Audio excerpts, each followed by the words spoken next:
বিষ্ণু দৰংগাজুলি সমষ্টিৰ মোক বিজেপি দলে পাৰ্টিটো প্ৰদান কৰিছে।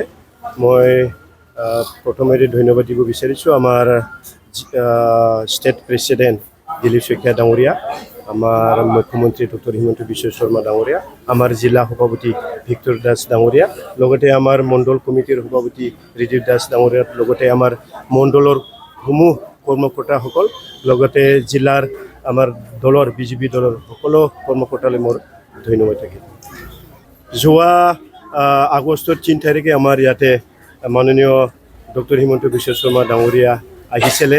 সেইদিনাৰ পৰাই আমাৰ দাৰাংগাজল সমষ্টিটো জিকাৰ অংকটো হৈ গৈছিলে। তো আমাৰ আনুষ্ঠানিকভাৱে বাকী 22 তাৰিখে ইয়াত মানে বিজেপি দলক ভোট দিবৰ কাৰণে আমাৰ দৰংগাবাসী ৰাইজে ৰেডি হৈ আছে।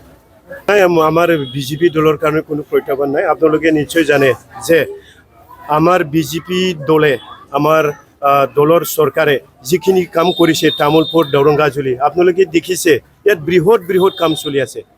পাকলা দিয়াৰ দৰে নদীত দলং হৈ আছে আৰু বিভিন্ন কাম কাজ চলি আছে। তো ইয়াত বিজেপিৰ বাহিৰে এতিয়া ৰাইজে কোনো জাগাত ভোট নিদিয়ে।